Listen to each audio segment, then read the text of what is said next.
coupe transversale du B-17 Flying Fortress. Origine. Le B-17 a commencé son développement bien avant le déclenchement des hostilités.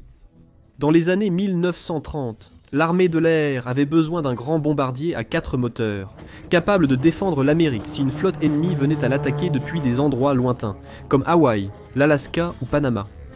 À cette fin, la compagnie d'aviation Boeing a créé le premier prototype dès 1935. En 1937, une production limitée a été lancée, si bien qu'à l'entrée en guerre des États-Unis en 1941, une petite flotte en expansion existait déjà. Le nom Flying Fortress vient d'un journaliste qui en 1935 s'est exclamé que le prototype ressemblait à une forteresse volante après avoir vu les multiples mitrailleuses sur l'appareil. Variantes et nombres. Au fil des ans, le design de base du B-17 a été amélioré à plusieurs reprises. Après le modèle 299, le premier prototype, le premier à être produit en nombre, fut le B-17B, qui a volé pour la première fois en 1939. Pendant la guerre, la Flying Fortress a été modifiée à plusieurs reprises, avec des améliorations telles que plus de canons défensifs, des moteurs plus puissants, et de nombreuses autres caractéristiques pour améliorer les performances. Le B-17G était considéré comme la variante définitive de la Flying Fortress, avec plus de 8500 exemplaires fabriqués avant la fin de la production. Au total, environ 12 700 de toutes les variantes ont été fabriquées, principalement par Boeing, mais aussi par les fabricants Douglas Aircraft et Vega, qui étaient une filiale de Lockheed. En plus de son rôle de bombardier, plusieurs autres modèles ont été conçus en utilisant le cadre du B-17. Cela comprenait une version d'escorte, le YB-40, qui était armé de mitrailleuses supplémentaires et était destiné à escorter d'autres, BDX-7, avant l'introduction des avions de chasse à longue portée, le C-108, un avion cargo, l'avion de reconnaissance F-9, parmi beaucoup d'autres. Dimension. Le B-17G mesurait 74 pieds et 9 pouces de long, avec une envergure de presque 104 pieds et une hauteur de 19 pieds et 1 pouce. Il pesait 36 000 livres à vide, bien que cela puisse augmenter jusqu'à plus de 65 000 livres chargés de bombes, d'armements et de munitions.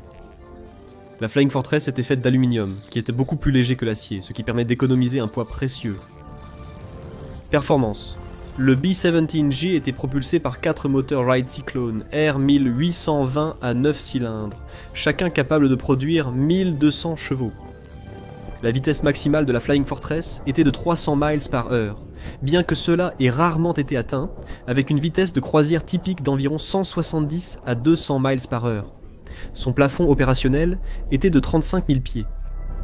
Le B-17 était un bombardier à longue portée et avait un grand réservoir de carburant de 2800 gallons, donnant à la Fortress une portée d'environ 2000 miles, bien que cela puisse varier considérablement en fonction de la charge de bombe, des conditions météorologiques et de nombreux autres facteurs. Armement. En tant que bombardier, le B-17G avait une charge utile typique de 6000 livres de bombes, bien que cela puisse être augmenté à 8000 livres en fonction du type de munitions transportées. Dans certains cas, des supports de bombes externes étaient fixés au fuselage, augmentant la charge utile à plus de 17 000 livres, bien que cela réduisit considérablement l'autonomie opérationnelle et fut rarement pratiqué. Pour protéger le bombardier, le B-17G était équipé de 12 mitrailleuses de calibre 50, installées autour du fuselage.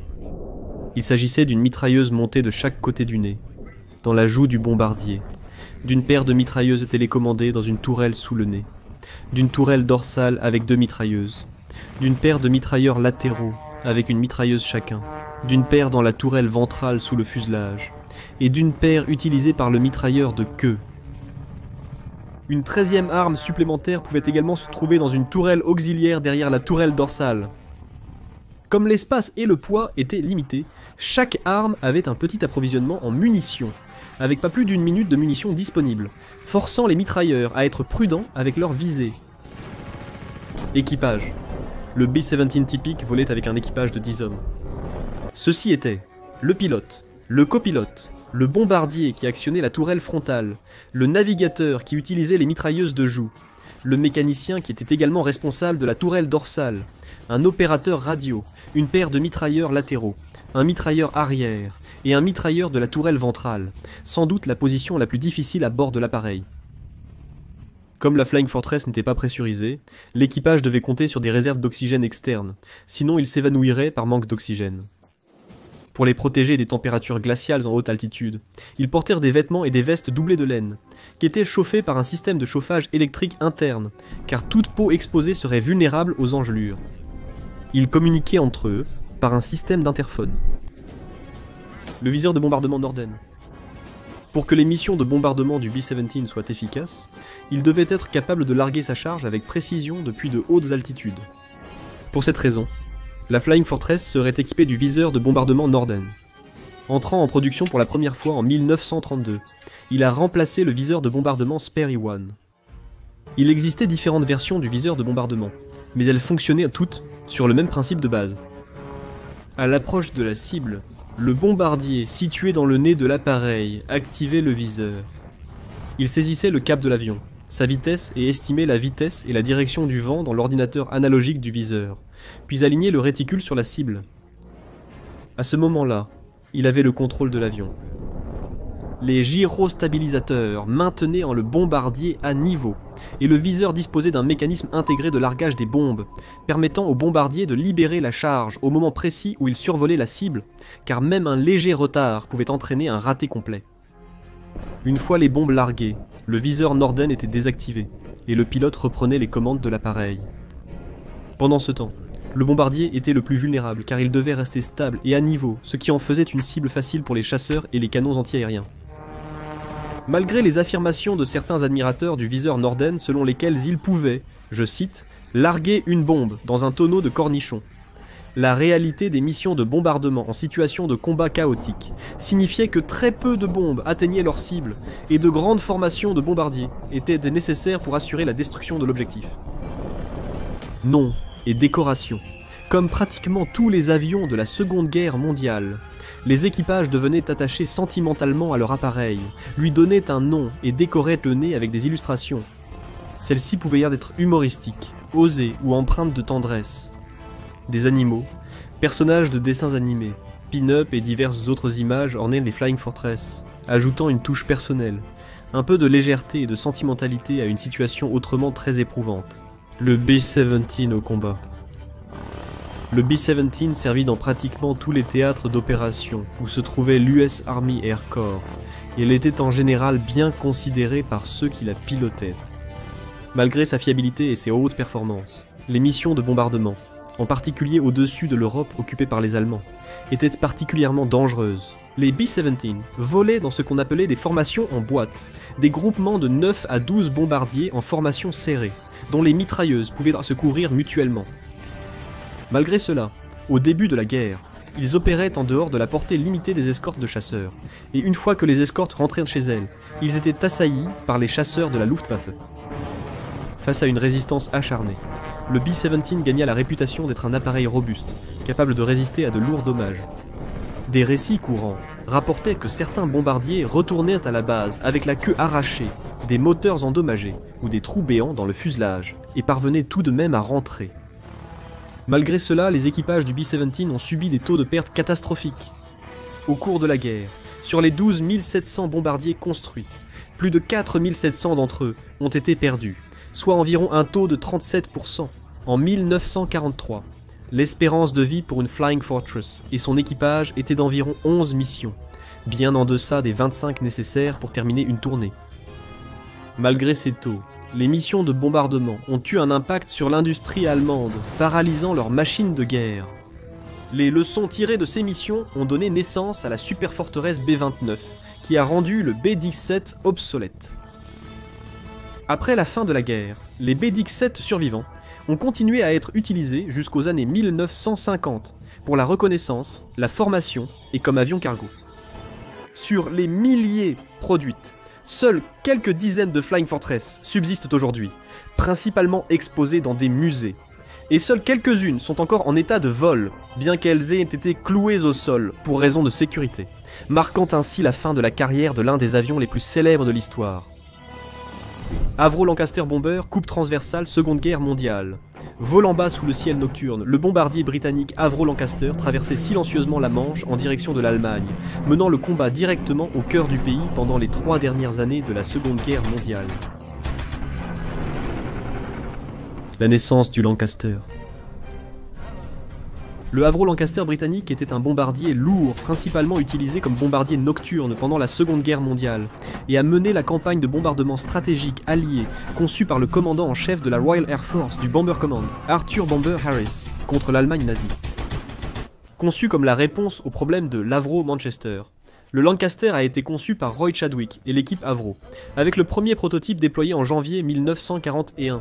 Un an plus tard, en mars 1942, il a été utilisé pour la première fois en opération, dans une production qui a duré jusqu'en 1946. Nécessitant un équipage de 7 hommes, plus de 7377 Lancaster ont été construits, nécessitant l'implication massive d'1 100 000 hommes et femmes dans sa production à travers 920 entreprises. Seuls 3445 Lancaster ont survécu à la guerre, car ils ne réussissaient généralement que 21 missions avant d'être perdus au combat.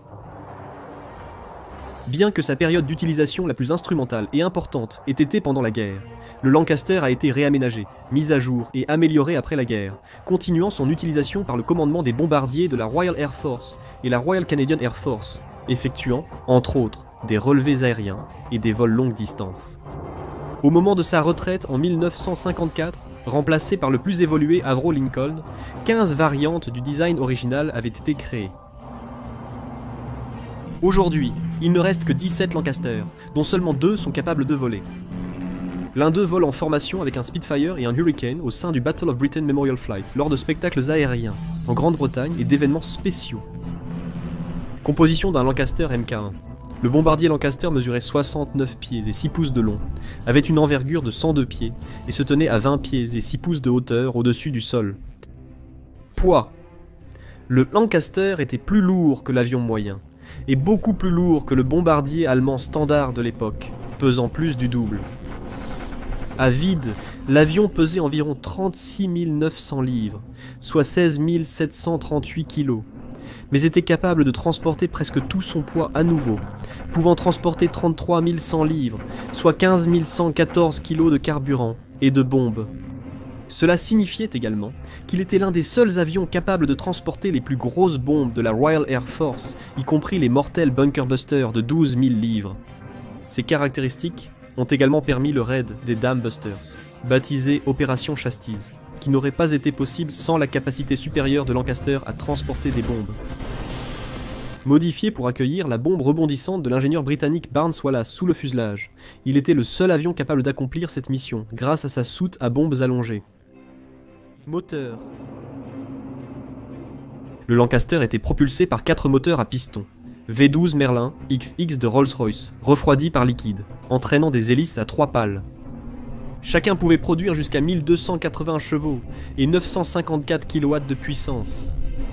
Cela signifiait qu'à 15 000 pieds, il pouvait voler à 200 miles par heure, mais il avait aussi une vitesse maximale de 275 miles par heure. 6 réservoirs de carburant étaient situés dans les ailes et pouvaient contenir 2154 gallons de carburant au total, ce qui correspondait en moyenne à presque 1 gallon utilisé par mile. Avec une charge de bombe de 7000 livres, sa portée était de 2530 miles, et le Lancaster avait un plafond de service de 24 500 pieds, une énorme amélioration par rapport au moteur Avro de Manchester. Cependant, avec la guerre, la production des moteurs devenait plus difficile à cause des pénuries de matières premières, forçant le recours à la variante britannique Hercule, utilisant des moteurs radio refroidis par air. Cependant, ces moteurs étaient un temps bien moins performants, et le problème a finalement été réglé grâce à l'importation de nouveaux moteurs Merlin des États-Unis, après leur entrée en guerre. Cette variante populaire du moteur Merlin a également été utilisée dans plusieurs autres avions de la Royal Air Force, y compris les avions de chasse Hawker Hurricane et Spitfire. Viseur de bombardement. Initialement, les Lancaster utilisaient le viseur de bombardement Mark IX, également connu sous le nom de CSBS. C'était un design rudimentaire qui était en production depuis sa création par Harry Wimperis en 1917. Il consistait à regarder à travers des fils réglés manuellement, ce qui manquait de flexibilité et de possibilités d'ajustement facile. Mais en 1943, cela a été remplacé par le viseur à bombe vectoriel Mark XIV, maintenant reconnu comme le premier viseur à bombe moderne. Il permettait au bombardier d'entrer des données en début de vol, et un ordinateur calculait automatiquement et continuellement la trajectoire des bombes, s'ajustant durant la mission. Cela a grandement contribué à faire du Lancaster un acteur clé des raids de bombardement nocturne. Équipage. Ce qui est souvent oublié dans les films de guerre et les médias, c'est l'âge réel du soldat moyen. Bien que légèrement plus âgés que les fantassins, les équipages des bombardiers étaient là composés de 7 hommes à peine adultes, avec une moyenne d'âge de seulement 22 ans. Chacun avait son propre rôle dans le pilotage de l'avion. Le pilote, bien sûr, pilotait l'avion, et assumait le rôle de leader, tandis que l'ingénieur, qui s'occupait du moteur, était assis à côté de lui. Derrière eux se trouvait le navigateur et l'opérateur radio, qui traçaient respectivement le cap de l'avion, et surveillaient les messages radio. Les 3 autres membres de l'équipage opéraient les armes. Il y avait le bombardier, qui était assis à l'avant, et faisait également office de mitrailleur de nez, guidant l'avion en position. Et les 2 derniers opéraient en tant que mitrailleurs arrière et médian. Parmi l'équipage, le mitrailleur arrière était le moins susceptible de survivre, car il était physiquement séparé de son parachute, ce qui signifiait qu'en cas d'évacuation, il devait accéder à son parachute, le mettre correctement, puis sortir du Lancaster. Armement. Le Lancaster était armé de 8 mitrailleuses Browning de calibre 3,03 pouces, réparties sur 3 tourelles actionnées hydrauliquement. 2 tourelles se situaient dans la tourelle de nez, 2 dans la tourelle dorsale, et 4 dans la tourelle arrière motorisée. Contrairement aux bombardiers américains, le Lancaster excluait l'ajout d'une tourelle ventrale, bien que quelques variantes en aient eu une, mais celles-ci ont été progressivement abandonnées en 1942, car elles n'étaient pas très efficaces. Charge de bombe. Comme déjà mentionné, la véritable particularité du Lancaster résidait dans sa capacité à transporter des bombes, surpassant tout autre avion de la Seconde Guerre mondiale et permettant des raids nocturnes supérieurs sur le sol allemand. Au total, le Lancaster avait une soute à bombe de 33 pieds de long et était capable de transporter une charge de bombe de 14 000 livres, à une vitesse de 200 miles par heure. Cela signifiait également qu'il était capable de transporter certaines des plus grandes bombes à haute capacité, pesant entre 1000 et 4000 livres. En plus de celles-ci, le Lancaster transportait des bombes à haute explosion, polyvalentes, de taille moyenne, ou des bombes incendiaires plus petites, telles que 24 bombes de 30 livres, ou 236 bombes incendiaires de 4 livres. Plus tard, ils commencèrent à modifier les portes de la soute pour pouvoir transporter des cookies, HC, encore plus grosses, de 8000 à 12 000 livres. L'inconvénient de la charge de bombe au niveau des portes de la soute était l'absence d'une sortie facile pour l'équipage. Avec une trappe plus petite que sur d'autres avions, beaucoup plus difficile pour sortir, et quasiment impossible en portant un parachute, cela signifiait que les équipages de Lancaster endommagés n'avaient qu'un taux de réussite, de saut en parachute, de 15%, contre 25% pour les Halifax et 50% pour les bombardiers américains. Communication. Comme l'une des principales missions du Lancaster pendant la guerre était de faire partie des raids massifs de bombardement nocturne en Allemagne, la communication entre l'équipage, les autres avions et la base était essentielle. L'opérateur radio, assis derrière le navigateur, surveillait la radio et les communications, l'avion étant équipé d'un récepteur radio et d'un émetteur séparé, pouvant être utilisé pour la voix et le code Morse. Une partie de son travail consistait à identifier amis ou ennemis dans le ciel nocturne, et à émettre de faux signaux pour perturber ou tromper l'ennemi. En cas de combat actif, il servait également de guetteur à travers la verrière en plexiglas à l'arrière du cockpit, afin d'alerter le pilote et les mitrailleurs de toute activité aérienne ennemie. Le mitrailleur arrière jouait aussi un rôle crucial ici, car les Allemands attaquaient souvent par l'arrière, ce qui faisait de lui le premier à les voir et à devoir alerter le reste de l'équipage. Le pilote guidait souvent alors l'avion dans un virage en vrille pour éviter le feu ennemi. Durant la fin des années 40, la Royal Air Force a continué à utiliser le Lancaster pour effectuer des reconnaissances et des relevés aériens de l'Afrique centrale et de l'Est. Il fut finalement supplanté par le développement de l'Avro Lincoln, qui était essentiellement une version améliorée du Lancaster. Mais ce n'est qu'en décembre 1953 que le dernier Lancaster du Bomber Command fut retiré du service, et le dernier Lancaster de reconnaissance en service pour la Royal Air Force prit sa retraite moins d'un an plus tard, en 1954. Les Lancaster remis à neuf continuèrent d'être utilisés par les escadrons de la force aéronavale française pendant encore 10 ans, pour des missions de reconnaissance et de recherche et sauvetage avant d'être définitivement retirés.